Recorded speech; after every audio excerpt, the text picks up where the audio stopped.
Hello what's up guys, कैसे हैं आप लोग। उम्मीद करता हूं कि आप लोग अच्छे होंगे, घर में होंगे, सुरक्षित होंगे। मैं आपको अपने चैनल आयत आईटी सर्विसेज में वेलकम करता हूं, खुशामदीद करता हूं, सुस्वागतम करता हूं।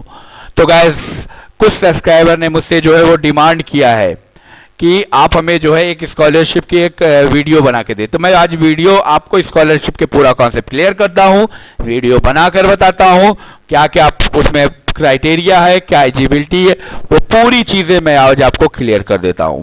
तो मैं आज आपको स्टार्टिंग शुरू से लेके आखिर तक, क्योंकि ऑलरेडी मैं पहले वीडियो बना चुका हूं और फिर से वीडियो मैं बनाने जा रहा हूं, रजिस्ट्रेशन करने के साथ ही साथ आपको पूरा स्टेप तक लेकर जाऊंगा। कौन से स्टेप पे जाकर आपका क्या करना है, कैसे करना, वो सारे स्टेप मैं आपको बताऊंगा। तो अब जो स्कॉलरशिप में भरने जा रहा हूं, ये BA, BSc, BCom, MA, MSc, MCom, LLB, LLM वगैरह सब है।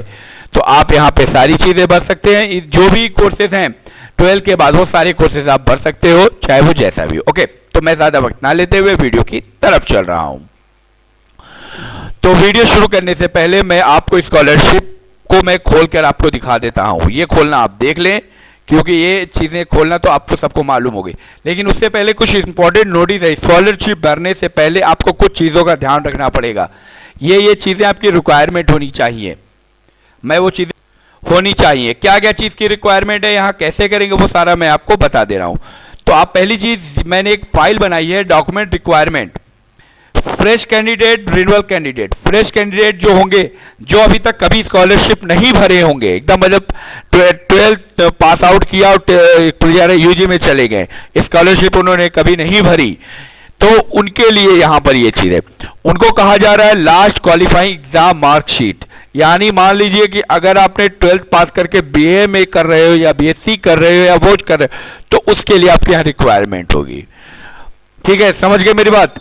उसके बाद यहां पर कास्ट सर्टिफिकेट में आपको जाति प्रमाण पत्र सिर्फ ये ओबीसी, एससी, एसटी के लिए लगेगा, लेकिन माइनॉरिटी के लिए रिक्वायरमेंट नहीं होगा। इसीलिए मैं बाकायदा हर चीज को ले, डोमिसाइल बोलते हैं निवास सर्टिफिकेट आपको, इनकम सर्टिफिकेट, बैंक पासबुक के साथ आपको आईएफएससी कोड भी मालूम होना चाहिए। ठीक है ना, आईएफएससी कोड आपको मालूम होना चाहिए, ये मैंडेटरी है। उसके बाद फीस रिसिप्ट, उसके बाद एनुअल नॉन रिफंडेबल अमाउंट, कितना हमारे अमाउंट होगा, क्या फीस लगी, वो पूरी फी रिसिप्ट उसके साथ हो जाएगा। इनरोल्ड नंबर आपका क्या रहेगा, वो नंबर हमको डालना है। आधार कार्ड नंबर लिंक होना चाहिए मोबाइल के साथ, वो सारी चीजें। उसके बाद लेटेस्ट पासपोर्ट साइज फोटो आपकी लगेगी, लेटेस्ट की है। उसके बाद आपका यहाँ रिन्यूअल में क्या क्या रिक्वायरमेंट है, वो रिक्वायरमेंट आपको देख लीजिए। रिन्यूअल जो भर चुके हैं उनको क्या क्या चाहिए, वो यहाँ ध्यान देंगे। ओके, एकदम जो है वो डिटेल हमारी क्या क्या है। उसके बाद उसकी क्या एलिजिबिलिटी है, क्या क्राइटेरिया स्कॉलरशिप भरने के लिए होनी चाहिए। डोमिसाइल इन उत्तर प्रदेश, निवासी होना चाहिए, वो इनरोल कराए हो किसी स्कूल में या किसी कॉलेज में या इंस्टीट्यूट या यूनिवर्सिटी में होना चाहिए। ठीक है, अभी आप कहेंगे सर स्कूल, यानी 10th तक जो होता है हम ज्यादातर उसको स्कूल बोलते हैं, जो 8, 9 वगैरह होते हैं उसको स्कूल बोला जाता है। उसके ऊपर 11, 12 एक कॉलेज मानते हैं। लेकिन इंस्टीट्यूट और यूनिवर्सिटी, अभी जैसे इंस्टीट्यूट और यूनिवर्सिटी में थोड़ा मैं बता दूं कि इंस्टीट्यूशन और यूनिवर्सिटी दोनों सेम होती है, लेकिन थोड़ा सा क्राइटेरिया अलग होता है। यूनिवर्सिटी जो होता है ये कई चीजों से मिलकर तैयार होती है, कई कॉलेजों को मिलकर तैयार होता है, और इंस्टीट्यूट एक अकेला होता है जो तैयारी करता है। समझ लिये, इसमें यूनिवर्सिटी में आपका 10 होगा, इंस्टीट्यूट अकेला होता है, ये आपको समझना होगा। उसके बाद आपका प्री मैट्रिक में क्या कह रहा है, प्री मैट्रिक की आप भरते हो, 9th की भरते हो, तो उसमें क्या रिक्वायरमेंट, 8 का होना चाहिए, एनरोल्ड 9 का। पोस्ट मैट्रिक में आपका 10th का होना चाहिए, आपका ये 9th में पास आओगे, उस 10th का करोगे, यानी ये सारी चीजें। ठीक है, तो अब मैंने वीडियो, ये मेरे ख्याल से बहुत ज्यादा लंबी हो गई, अब मैं वीडियो आगे चलता हूं। अब आपको रजिस्ट्रेशन करके भी मैं दिखा दूंगा। तो ये चीज क्लियर हो गई, अब रजिस्ट्रेशन पर आपको ले चलता हूं। ये वीडियो थोड़ा सा लंबी मैंने यहाँ पे कर दी है अभी, क्योंकि पूरा कॉन्सेप्ट क्लियर करना है, तो मैं क्लियर कर देना चाहता था कि आपको। और ये इसकी स्कॉलरशिप की मैंने आईडी पे चला गया हूँ, जो उसकी वेबसाइट में वहां आ चुका हूँ। वहां आने के बाद आपको यहाँ जाना है, रजिस्ट्रेशन जाना है, रजिस्ट्रेशन फिर से करके अब पूरा स्टेप आपको दिखा दे रहा हूँ, तो आप पूरी चीजों को समझिएगा। रजिस्ट्रेशन पे चले जाइए। अब रजिस्ट्रेशन पे जाने के बाद आपको यहाँ कुछ चीजों का ध्यान रखना होगा। रजिस्ट्रेशन जब आप करेंगे तो रजिस्ट्रेशन में आपको पूरी चीजें, मैं फिर से आपको रजिस्ट्रेशन दिखा देता हूं। ये रिन्यूअल है, ये फ्रेश लॉगिन है, रिन्यूअल के बारे में बताया कि अगर आपने कभी पहले भरा उसका है ये अगर अभी रजिस्ट्रेशन न्यू करेंगे तो उसका है। रजिस्ट्रेशन चले जाइए, रजिस्ट्रेशन पे क्लिक कर दीजिए। जैसे ही आप रजिस्ट्रेशन पे क्लिक करते हैं उसके बाद रजिस्ट्रेशन आपको यहाँ आ जाएगा। पोस्ट मैट्रिक देख सकते हैं, pre matric, post matric, other than inter और अदर स्टेट। यहाँ पर अदर इंटरमीडिएट और यहाँ पर आपका माइनॉरिटी। तो फिलहाल मैं माइनॉरिटी कैटेगरी की स्कॉलरशिप भरने जा रहा हूँ।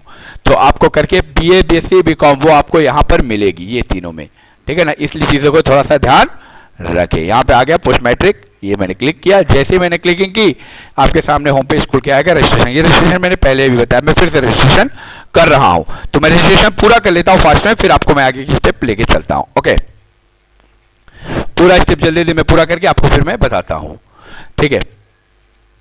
थोड़ा सा वो है, तो गाइस मैंने बहुत जल्दी फॉर्म भर लिया। अब ये रजिस्ट्रेशन ऑलरेडी मैं बता चुका हूँ, आप पुरानी वीडियो जाके देख लीजिएगा। ओके, मैं इसको सबमिट कर देता हूँ।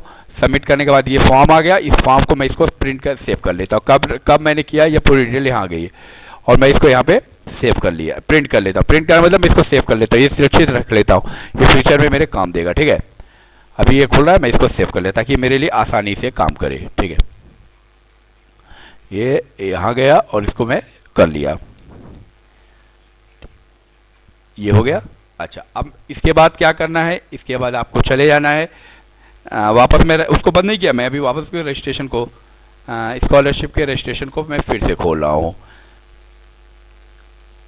थोड़ा सा वीडियो लंबी हो रही है, मुझे मालूम है कि आप लोगों को कॉन्सेप्ट लेकिन क्लियर करना है ना, तो इसीलिए मैं वीडियो थोड़ा सा लंबी यहाँ कर रहा हूँ। उसके बाद मैंने आपको रजिस्ट्रेशन बता ही दिया। फ्रेश लॉगिन जो मैंने लॉगिन किया था, लॉगिन मैंने कौन सा किया था वो यहाँ पर आपको देखना पड़ेगा। यहाँ देखिएगा आप, छात्र को ये शिवली नेशनल पीजी है, इसका मतलब कि मैंने जो यहाँ यूज किया है वो मैंने यूज किया है यहाँ पर post matric other than inter, post matric other than inter state लिखा है ना, ये वाला आपको लेना है। ये वाले पे आप जाओगे, जाने के साथ ही वो रजिस्ट्रेशन पूछेगा, आपको यहाँ रजिस्ट्रेशन को चूज करना होगा। ये रजिस्ट्रेशन नंबर, आप इसको ये रजिस्ट्रेशन नंबर ले लीजिए, कॉपी करिए। कॉपी करने के बाद आपको जाना होगा यहाँ और इसको पेस्ट कर दीजिए। जैसे पेस्ट किया डेट ऑफ बर्थ पूछेगा और मैंने ऑलरेडी यहाँ सेव, इसको मैं सेव कर देता हूँ ताकि आसानी के साथ आ सके। ये डेट ऑफ बर्थ मैंने अभी आए नहीं है, इसको मैं मिटा देता हूँ। अच्छा, फिर से इसको मैं डेट ऑफ बर्थ एक बार ले लेता हूँ और ये आ गया 25, ये कॉपी किया और उसके बाद यहाँ पर मैंने पेस्ट कर दिया। अच्छा, अभी मेरा पासवर्ड यहाँ मांगेगा, पासवर्ड भी मैं डाल देता हूँ, ठीक है। पासवर्ड को भी मैं एंट्री कर दे रहा हूँ। तो पासवर्ड जो मैंने बनाया था वो पासवर्ड भी मैं यहाँ डाल के आपको फिल कर देता हूँ, कैप्चा डाल देता हूँ ताकि ये कैप्चा क्लियर हो सके। और ये मैंने पेस्ट कर दिया और ये गया और यहाँ पे जो यहाँ पूछा है वो मैंने यहाँ डाल दिया। डालने के बाद इसको सबमिट कर दिया। जैसे मैंने सबमिट किया है, सबमिट करने के साथ ही मेरा ये आ गया। मैं इसको सेव कर देता हूँ यहाँ पर ताकि वो चीज़ें मेरी देख सके। ओके, उसके बाद मैं यहाँ उपयुक्त पे गया, प्रोसीड कर दिया, प्रोसीड किया हूँ पूरा। देख सकते हैं एक एक स्टेप में दिखा रहा हूँ। मैंने आपके रजिस्ट्रेशन किया, ये रजिस्ट्रेशन स्लिप आ गई मेरी और यहाँ पे दिखा रहा है कि आधार से अभी प्रमाणित नहीं किया, ओटीपी से प्रमाणित नहीं हुआ है। तो आवेदन, अब यहाँ से मैं आवेदन को भरना शुरू कर रहा हूँ। अब ये देख सकते हैं कि आपको हर स्टेप को पूरा करना होगा। पूरा करेंगे तो आपका ये ग्रीन होता जाएगा। देख सकते हैं ये पूरा स्टेप आपको कंप्लीट करना है। पहले में शैक्षिक, दूसरे में निजी, तीसरे में जाति आय, चौथे में बैंक, पांचवें में शुल्क, गत वर्ष अल्पसंख्यक। तो शैक्षिक पे आ गया। शैक्षिक किस चीज का है? नियमित है, रेगुलर है, रेगुलर को चूज करिए। अब पाठ्यक्रम का क्या है? बीए है, बीएससी है, बीकॉम है, मैंने पहले ही बताया था। अगर आपका बीकॉम है तो बीकॉम चूज करिए।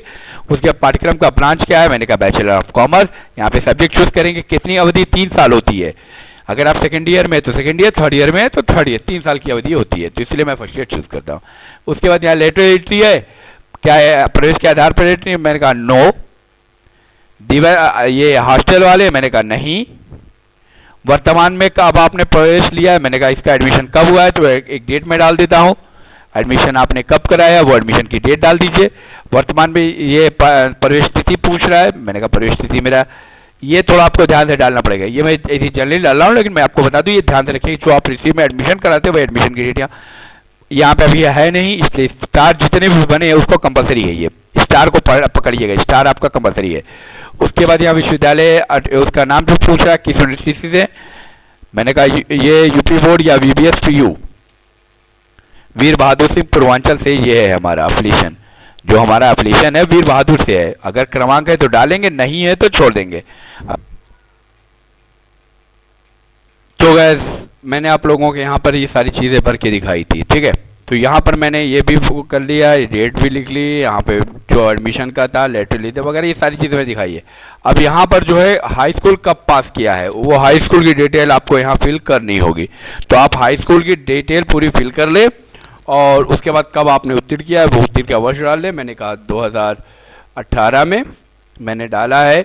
पूर्णांक पूछ रहा है कितना, मैंने कहा कितना है, यहाँ पे क्लियर नहीं तो मैंने कहा कितने पेपर है, पहले पेपर आप काउंट करिए, मैंने कहा 600। अब कितना प्राप्तांक आपने पाया है हाई स्कूल में, क्योंकि हाई स्कूल में नंबर तो दिया होता है, आपको टोटल योग नहीं दिया तो उसको ऐड करना पड़ेगा। उसके बाद ये मान लो कि यहाँ पे मैंने कहा 400, तो जैसे प्रतिशत वो निकालना पड़ेगा, मुझे प्रतिशत निकालना पड़ेगा। तो प्रतिशत निकालने के लिए पहले मुझे इसको ऐड कर लेता हूँ, फिर मैं आपको आगे बताता हूँ। तो गैस ये देख सकते हैं मैंने यहाँ डाल दिया है हाई स्कूल कब पास किया क्या, ये पूरी डिटेल करने के बाद यहाँ जो कैप्चा लिखा है वो कैप्चा आपको पूरा फिल करना होगा। मैंने यहाँ डाल दिया, यहाँ पे ये भी डाल दिया। डालने के बाद मैं इसको सबमिट कर देता हूँ। अभी ये शायद डेट का ये आ गया, ठीक है ना, ये कंप्लीट हो चुका है, कुछ मांगा नहीं, ये आगे बढ़ गया। अब उनका एड्रेस यहाँ हमको फिल करना है, मैं उसके एड्रेस को फिल करता हूँ फिर आगे बढ़ता हूँ। देखिए कि स्टेप कंप्लीट करके मैं आपको दिखाता जाऊँगा। देख सकते हैं मैंने एड्रेस भर दिया, लेकिन एड्रेस में आपको ये ध्यान रखना आवासीय स्थायी पता और पत्र व्यवहार, ये परमानेंट एड्रेस है, ये नॉन परमानेंट है, यानी पत्र परमानेंट जहाँ आप रहते हो। भाई आप कहीं और से आए हो, रूम लेके रहते हो, तो आपको यहाँ पर आपके घर का एड्रेस डालना होगा। और ये जो है आपके घर का मतलब आप जहाँ रहते हो पत्र व्यवहार वो आपको डालना। अगर दोनों सेम है तो टिक कर दीजिए, वो एड्रेस आए। उसके बाद यहाँ आपको कैप्चा डालना है 511। ये डालने के बाद प्रमाणित, हाँ मैंने कहा हाँ सही है, इसको आगे बढ़ो। ये नेक्स्ट स्टेप में पूरा हो गया, ठीक है। अभी करने के बाद ये दूसरे स्टेप में जाति पूछ रहा है और आय पूछ रहा है, तो मैं आय और जाति वगैरह को भर के फिर आगे ले आता हूँ। तो जाति मैं आपको दिखा दूँ, ये जाति सर्टिफिकेट देख सकते हैं, ये इसी तरीके की है। तो मैं इसके नंबर जो यहाँ लिखा हुआ है इसके नंबर को कॉपी कर लेता हूँ। कॉपी कर लिया। कॉपी करने के बाद इसको मैंने क्या पूछा है यहाँ पर, ये पूछा आवेदन का क्रमांक संख्या।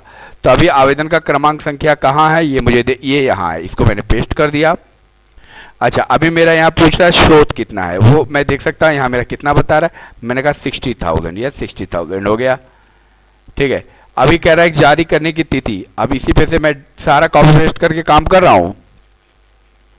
अगर आप निवास का यूज कर लेते हैं तो ठीक है, क्योंकि बहुत सी जगहों पे निवास की डिमांड होती है, इसलिए निवास को मैंने बताया है। और एक यहाँ पर है प्रमाण पत्र संख्या, ये है, डाल लीजिए। ये सारी चीज़ें यहाँ मैंने करके आपको दिखा दिया, ये भी मैंने पेस्ट कर दिया। और उसके बाद मैंने यहाँ पे डाल दिया 78229, ओके। डालने के बाद मैं इसको अपडेट कर देता हूँ, ये सॉरी यहाँ गया और अपडेट कर दिया। जैसे मैं इसको अपडेट करके आगे बढ़ता हूँ, ये पूरी स्टेप्स को बैंक की डिटेल अब पूछेगा। अब आपका बैंक अकाउंट किस में है क्या है वो पूरी डिटेल आपको भरना होगा। तो मैं उनके डिटेल को फिल करके फिर आगे बताता हूँ। तो गैस एक चीज़ आपको यहाँ मैं आपको बता दूँ, यहाँ पे बहुत से लोग कंफ्यूजन है। जनपद जहाँ छात्र ऐसा नहीं कि आपको आजमगढ़ सिटी के है तो आजमगढ़ जहाँ पढ़ रहे, नहीं, खाता कहीं का भी हो सकता है, खाता आपका कहीं का भी हो सकता है, वो चीज़ें आपको यहाँ पे करना पड़ेगा। अब आप कहेंगे कि सर मेरा खाता तो मैं हूँ कहीं और डिस्ट्रिक्ट का, तो ये आप यहाँ देख सकते हैं कि काफ़ी डिस्ट्रिक्ट का नाम यहाँ दिया गया है, तमाम डिस्ट्रिक्ट्स के नाम, आपके यूपी के अंदर जितनी भी डिस्ट्रिक्ट्स हैं उनके नाम यहाँ दिए गए। तो मैंने कहा आजमगढ़ का मैं हूँ तो इसीलिए मैंने आजमगढ़ का नाम लिखकर काम किया है, ठीक है। उसके बाद यहाँ ब्रांच है, अगर आजमगढ़ उसकी ब्रांच कौन कौन सी है, ब्रांचेस देख लिए गए, उनके अकाउंट नंबर, यूबीआई, ये डालने के बाद मैं इसको आगे करता हूँ। यहाँ पे मैं गया और अपडेट करके मैं आगे बढ़ गया। अब ये भी मैंने कंप्लीट कर दिया। अब शुल्क संबंधित, अब यहाँ शुल्क से संबंधित रिफंडेबल अमाउंट कितना है ये पूछा है, तो आपने जो फीस भरी थी वो फीस आप यहाँ डाल दीजिए। तो मैंने फीस की भी ऑलरेडी मैं खोले हुए हैं, वो भी मैं दिखा दूँ। जो मैंने फीस यहाँ थी 3775, वो मैं यहाँ डाल के दिखा दे रहा हूँ, जो आपकी स्लिप थी ये मैंने डाल दिया। फिर यहाँ पे कैप्चा जितने 5467 ये डाला और यहाँ प्रमाणित पर क्लिक किया और अपडेट किया। जैसे मैंने अपडेट किया ये भी हो गया। अब यहाँ तक तो क्लियर हो गया होगा, मैंने आपको हर स्टेप यहाँ दिखा दिया है। आपको रजिस्ट्रेशन करके दिखाया, शैक्षिक दिखाया, निजी दिखाया, जाति आय दिखाया, बैंक दिखाया, शुल्क संबंधी दिखाया। अब यहाँ पास हैं कि प्रमोट है कि रिजल्ट नहीं डिक्लेयर। अगर पास है 12th का रिजल्ट है, 12th गत वर्ष यानी बिफोर का, आप क्या है, आपका जो नंबर है वो किस पर, CGS है कि SGS, मैंने कहा मेरा वार्षिक है, एनुअली होता है एनुअली डाल देंगे। पढ़ाली क्या है, सेमेस्टर वाइज वार्षिक, क्योंकि BCA BBA वगैरह 6 सेमेस्टर होते हैं, कोई डिप्लोमा 6 होता है, 6 मंथ का, उसे सेमेस्टर कहते हैं, 6 महीने जो एग्जाम्स होते हैं। संस्था द्वारा अंकित, मैंने कहा ये हो गया। अब संस्था द्वारा पूर्ण, यहाँ पे उनका प्राप्तांक कितना प्राप्तांक है उनका, अब वो प्राप्तांक हमको यहाँ डालना पड़ेगा। तो मैं आपको ये चीज़ें पूरी क्लियर कर रहा हूँ, प्राप्तांक कितना है मैंने कहा 750, क्योंकि ये बीकॉम में बच्चे जो 1000 में ये होता है, इनके सब्जेक्ट थोड़ा ज़्यादा होते हैं, वो बट के आ जाएगा। संस्था का नाम कहाँ से इन्होंने पास आउट किया है वो नाम डालेंगे। देख सकते हैं कि मैंने यहाँ डाल दिया और इसको भी मैं पूरा कर देता हूँ। करने के बाद मैंने यहाँ पर गया हूँ, यहाँ जाने के बाद मैं इसको अपडेट पे क्लिक कर देता हूँ। ये भी मेरा कंप्लीट हो चुका है। अब यहाँ पे कर रहे हैं 2 छात्रवृत्ति है, मैंने कहा नहीं, और भी कुछ है यहाँ पे डिटेल्स पढ़िएगा। आपको भारत आवेदन का पंजीकरण संख्या अगर कभी मैंने बिफोर किया है तो उसका आवेदन मुझसे मांगेगा, ये देख सकते हैं। यस करेंगे तो वो उसकी डिटेल यहाँ एक्टिव करना शुरू कर देगा। तो मैंने कहा नहीं है, माता पिता की सेवा के बर्ताव, मतलब मेरे अगर गवर्नमेंटेड है तब तो नहीं भरेंगे, गवर्नमेंट एम्प्लॉय के लिए थोड़ा सा दिक्कत करेगा ये, ठीक है ना, इस चीज़ का ध्यान रखिएगा आप। 56816 ये डाला, और ये डालने के बाद मैं यहाँ गया और उसके बाद यहाँ पर अपलोड पे गया, अपडेट कर दिया। अब कह रहा है कि आवेदन पत्र प्रविष्टों भर के और उसका पूर्ण जो है अगला चरण आपको यहाँ पे करना पड़ेगा। तो इसीलिए मैं आपकी फोटो भी अपलोड कर देता हूँ। फोटो भी अपलोड करके मैं आपको दिखा, अब फोटो में अपलोड करने की कोशिश करता हूँ। मैंने फोटो कहाँ है, डेस्कटॉप पे जाता हूँ। डेस्कटॉप पे जाने के बाद यहाँ पे आ गया फोटो, ये फोटो है बच्चे की, फोटो लिया मैंने और अपडेट कर दिया। जैसे ही मैंने अपडेट किया, वो अपडेट के साथ यहाँ पर अपडेटें ले लिया है फोटो। अभी व्यू कर लेता हूँ, देखता हूँ व्यू से मेरा दिखता है कि नहीं, शायद नहीं आ रहा है। मैं इसको, तो गाइस मैंने आपको यहाँ फोटो को एक बार फिर से मैं आपको दिखा देता हूँ। नाम वगैरह सब आ गया, ये फोटो लिया हूँ और अपलोड कर दिया। अपलोड के साथ ही यहाँ पे दिखा रहा है कि photo submit, click here to view button. अगर व्यू बटन पे आ जाता है तो ठीक है, नहीं आता तो यू सर्वर एरर है, फिर बैक आ जाएगा। होम पर क्लिक करिएगा, आप वापस आ जाएंगे। ये स्टेप भी आपका हो गया संशोधित। अब इसके बाद आपको कुछ चीज़ों को बहुत ध्यान से करना पड़ेगा। यहाँ स्टेप आपको पूरा आवेदन पत्र को संशोधित करें, इसलिए आवेदन पत्र जो आप भरे हैं उनको पूरा आप देख लें। ये आपने जो भरा है इसकी एडिटिंग हो सकती है, अगर आपने इसको रजिस्टर्ड कर दिया तो फिर कोई चीज़ आप एडिटिंग नहीं कर सकते हैं। तो यहाँ से होने के बाद आपको यहाँ पर आधार जो नंबर है वो डालना पड़ेगा, प्रमाणित हेतु आधार नंबर। अगर आप ये नंबर को आप देखिएगा पूरा लिखा हुआ है कि आधार डिलीवरी अथेंटिक एंड आधार के पूर्ण माना, यानी आपको जो नंबर है आधार का वो डालना पड़ेगा। जो आधार का नंबर है, आधार का नंबर यहाँ मेंशन करना पड़ेगा। आधार का जो भी नंबर यहाँ मेंशन कर दीजिएगा ज़रूर से, तभी उस पर OTP जाएगा। OTP के बाद तब वो काम कर सकते हैं। मैं अपने आधार नंबर अनुसूचित 7 पंजीकरण के आधार पर, ये पूरा पढ़िए। देख, मैं अपने आधार नंबर को अनुसूचित जाति, अनुसूचित जनजाति, सामान्य पिछड़ा अल्पसंख्यक वर्ग के हेतु संबंधित विभागों को प्राप्त कर भारतीय विशिष्ट पहचान प्रमाण के साथ जनसंख्या व OTP के प्रमाण की सहमति देता हूँ। मेरा आधार नंबर साझा रहित नहीं किया जाएगा, साझा रहित नहीं किया जाएगा, छात्रवृत्ति की योजना के अंतर्गत लाया जाएगा। तो यहाँ पर भी मैं आपको बता दूं तो I have the holder of the Aadhaar number, here give me the constant, और इसी वगैरह ये पूरी चीज़ है। यानी आपके नंबर को किसी और तरीके से बस फिजिकली यूज़ किया जाए, तो इसके बाद डाल के आपको यहाँ पे कर लेना है। तो खैर यहाँ तक तो आपको समझ में आ गया होगा। करने के बाद आप उसको रख लीजिएगा, जांच के लिए निकालिएगा, उसके बाद संस्था में ले आके इसको जमा कर दीजिएगा, संस्था में हेतु प्रिंट। यानी आपको ये स्टेप आपका कंप्लीट हो चुका है। फोटो भी हो गया, 2 स्टेप हो गया। आवेदन पत्र को संशोधित करें, संशोधित कर दिया और यहाँ पर ये हो गया। तो उम्मीद करता हूँ कि मेरी वीडियो आपको पसंद आई होगी। अगर मेरी वीडियो आपको पसंद आए तो मेरे चैनल को लाइक ज़रूर करिए, यहाँ पे ये चीज़ें बताएगा। ओके, तो गाइस देख सकते हैं कि मैंने आपको वीडियो को पूरा कॉन्सेप्ट क्लियर कर दिया है, ये बता दिया है सब कुछ। आपको मेरे ख्याल से समझ में आ गया होगा। और अगर कोई दिक्कत हो तो आप मुझे क्वेश्चंस करिएगा कमेंट में, मैं उसका जवाब आपको देता हूँ। अभी आपको क्यों मेरे ख्याल से कोई दिक्कत नहीं, क्योंकि वीडियो बहुत लंबी हो गई है, मैंने वीडियो बहुत बड़ी बना दी है। और शायद अगर कोई दिक्कत हो तो आप मुझे बताइए, लेकिन मेरे चैनल आयत IT सर्विसेज को सब्सक्राइब कर ले और घंटा वाली बटन को ऑन कर दे। वीडियो में कोई भी स्टेप आपको समझ में ना आए तो आप ज़रूर मुझसे क्वेश्चंस करें, मैं पूरी वीडियो को आपको क्लियर कर दूंगा। तो ठीक है गाइस, मिलता हूँ मैं नेक्स्ट वीडियो में। आप घर में रहें, सुरक्षित रहें।